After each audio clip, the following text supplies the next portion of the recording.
ఓం శ్రీ గురుభ్యో నమ. వాగర్ధావివ సంప్రోక్తో వాగర్ధ ప్రతిపత్తే జగతో పితరో వందే పార్వతీ పరమేశ్వరో.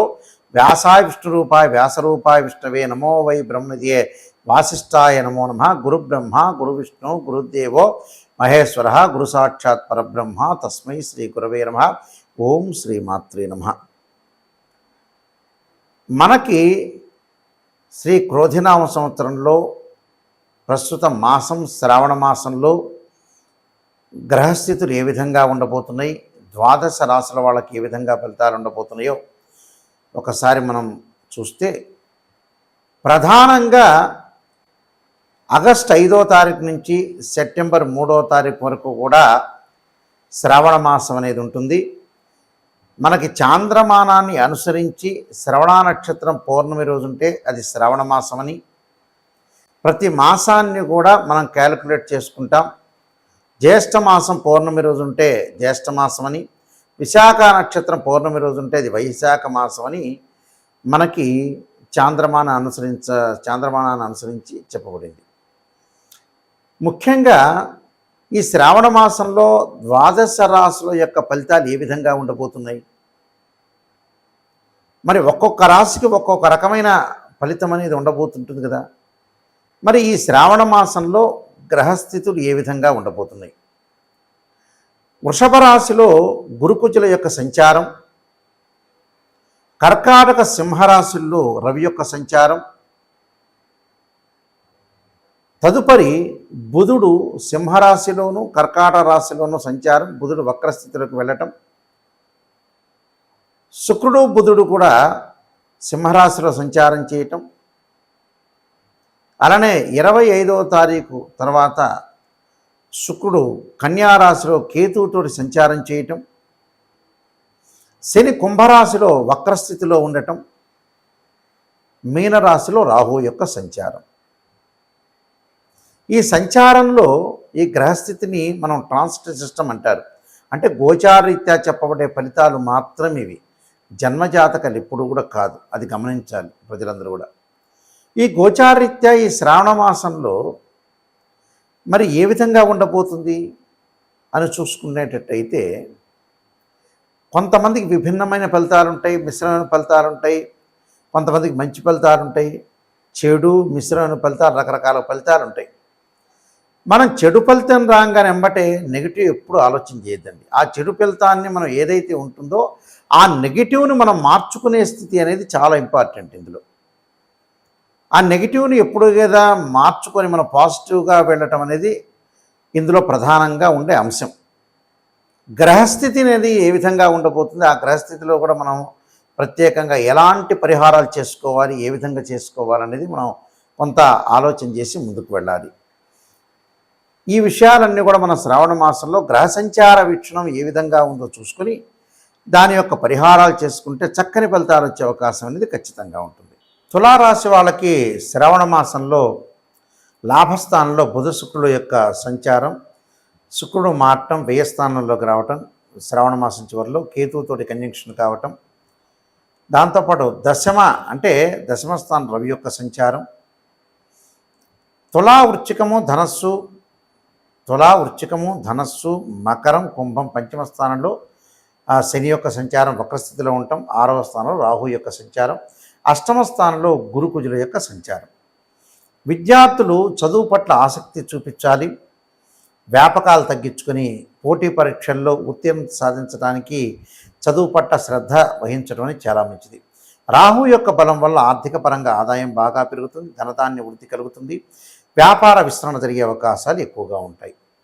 దీంతోపాటు లాభస్థానంలో బుధ శుక్రుల వల్ల వ్యాపార విస్తరణ చేయొచ్చు, నూతన వ్యాపారాలు ప్రారంభం చేయొచ్చు, వివాహాది శుభ కార్యక్రమాల్లో పాల్గొనే అవకాశాలు ఉంటాయి. వివాహం కాని వాళ్ళందరూ కూడా శుభ కార్యక్రమాన్ని నిర్వహణ చేసుకునే అవకాశం ఎక్కువగా ఉంటుంది. రవిగ్రహంలో ఉద్యోగ భద్రత ఉంటుంది. అష్టమ స్థానంలో ఏదైతే గురువు యొక్క సంచారం వల్ల అధిక వ్యయం కాకుండా కాపాడుకోవాలి.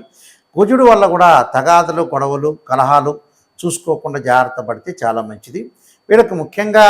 వీళ్ళకి జరిగే విషయాల్లో మనం ప్రధానంగా చూసుకునేట్లయితే ఇటుక, సిమెంటు, రియల్ ఎస్టేట్ రంగం వాళ్ళకి అనుకూలంగా ఉండటం, సంకల్ప బలం బాగా పెరగటం, న్యాయస్థానం నుంచి కొంచెం నోటీసులు ఉండే అవకాశం ఉంటుంది. స్థిర ఉపాధి ఆలోచనలు వాయిదా పట్టడం, మాసాంతంలో కూడా పట్టుదలతోటి కార్యసిద్ధి పొందే అవకాశాలు ఉంటాయి. ఆరోగ్యపరంగా అనుకూలంగా ఉంటుంది. శుభవార్తలు కలిగే అవకాశాలు ఉంటాయి. దీర్ఘకాలిక వ్యాధులు ఉన్న వాళ్ళు కొద్దిగా జాగ్రత్త పడటం అనేది చాలా మంచిది. ఈ రాశి వాళ్ళు ముఖ్యంగా ధనలాభం, శుభ కార్యక్రమాలు, శరీర సౌఖ్యం కలిగే అవకాశాలు ఉంటాయి. మొదటి వారంలో దేశ సంచారం చేయటం, ప్రయాణాలు చేయటం, ప్రయత్న కార్యక్రమాలు అనుకూలంగా ఉంటాయి. తరచు ప్రయాణాలు చేయటం, రుణ బాధలు కలిగే అవకాశాలు ఉంటాయి. రెండవ వారంలో చోరులు, అగ్ని వల్ల భయం, విద్యుత్ సంబంధించిన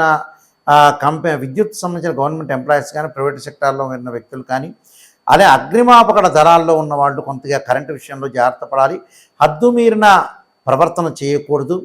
అలానే అధైర్యం కలిగే అవకాశాలు.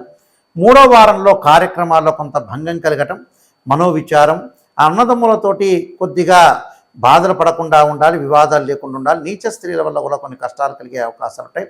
నాలుగో వారంలో ధైర్య సాహసాలు బాగా పెరిగే అవకాశాలు ఉంటాయి. శత్రువుల్ని నాశనం చేసే అవకాశాలు ఉంటాయి. అన్నిటా విజయం లభించే అవకాశం, భూ లాభాలు కలిగే అవకాశాలు ఎక్కువగా ఉంటాయి. ఈ రాశి వాళ్ళు చేయాల్సిన ప్రత్యేక రెమెడీస్ అనేవి చాలా ముఖ్యంగా మనం భావించి ముందుకు వెళ్ళాలి.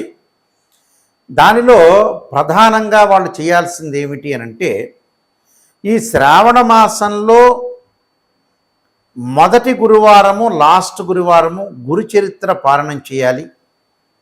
అది ఏ సమయంలో అంటే ప్రదోషకాల సమయం కానీ, అలానే గురువారం రోజున గురు హోరలో ప్రాతకాలంలో ఈ పారాయణం చేయటం చాలా మంచిది. ఇది మంచి రెమెడీ. ఇది ఒకటో రెమెడీ. రెండో రెమెడీ వచ్చేటప్పటికల్లా ధనం మరింత బాగా కలగాలంటే కుబేర మంత్రాన్ని చదవాలి. అది ఎప్పుడు చదవాలి? శుక్రవారం రోజు చదవండి. ఓం యక్షాయ కుబేరాయ వైశ్రవణాయ ధనధాన్యాధిపతే ధనం ధాన్యం సమృద్ధిమే దేహిమే దాపై స్వాహ అనే మంత్రాన్ని చదవండి. అది ఎన్ని శుక్రవారాలు చదవాలి? ఇది కూడా మొదటి శుక్రవారం, లాస్ట్ శుక్రవారం రోజున నేను చెప్పిన కుబేర మంత్రాన్ని చదవాలి. శ్రీ జగద్గురు ఆదిశంకరాచార్య విరచితమైన శ్రీ కనకధారా స్తోత్రం సోమవారం రోజున చదవటం మంచిది. అది ఒక్క సోమవారం చదవండి, చాలా మంచిది. ఇది మూడో రెమెడీ. నాలుగో రెమెడీ వచ్చేటప్పటికల్లా మీరు చేయాల్సింది ఓం నమః శివాయ పంచాక్షర్ చేయాలి. అంటే ఆ వారంలో ఎప్పుడైనా సరే శ్రావణ మాసంలో మనకు ఆగస్టు, సెప్టెంబరు మాసాలు కలిపి శ్రావణ మాసం అవుతుంది కాబట్టి ఈ శ్రావణ మాసంలో ఓం నమః శివాయ పంచాక్షరి అనేది మీరు వీలున్నప్పుడల్లా 21 సార్లు, 27 సార్లు, 54, 108 సార్లు ఓం నమః శివాయ పంచాక్షరి అనేది ఖచ్చితంగా చేయండి. ఆరోగ్య స్థితిగతులు కొద్దిగా బాగలేని వాళ్ళు, శరీరే జర్జరీభూతే వ్యాధిగ్రస్తే కళేబరి ఔషధం జాహ్నవీతోయం వైద్యో నారాయణ హరి మంత్రాన్ని చాలా చక్కగా చదవండి. విద్యార్థులు దక్షిణామూర్తి శ్లోకాన్ని పఠించండి. దానితో పాటు నేను చెప్పిన అంటే ఇది ఎప్పుడు పఠించాలి? గురువారం రోజున పఠించడం చాలా మంచిది. అంటే ఈ రెమెడీస్ అందరూ కూడా చేసుకుంటే మంచి ఫలితాలు జరిగే అవకాశాలు ఉంటాయి. ఏమీ ఆందోళన చెందొద్దండి, ప్రశాంతంగా ఉండండి. చంచల బుద్ధి, మనస్తత్వం మారుతూ ఉంటుంటే వీళ్ళు చేయాల్సింది ఏంటంటే ముఖ్యంగా క్షీరపుత్రాయ విద్య అమృతతత్వాయ ధీమే తన్నో చంద్ర ప్రచోదయాత్ అని చంద్ర గాయత్రి మంత్రాన్ని సోమవారం చదవండి. ఈ మంత్రాలు మీరు వీలున్న సమయంలో చదువుతూ ఉండండి. నేను చెప్పిన వారాల్లో చదివితే ఖచ్చితంగా అన్ని మంచి ఫలితాలు జరిగే అవకాశాలు ఖచ్చితంగా ఉంటాయి. కాబట్టి మీరందరికీ కూడా మంచి జరగాలని ఆశిస్తూ సర్వే జనా సుఖినో భవంతు.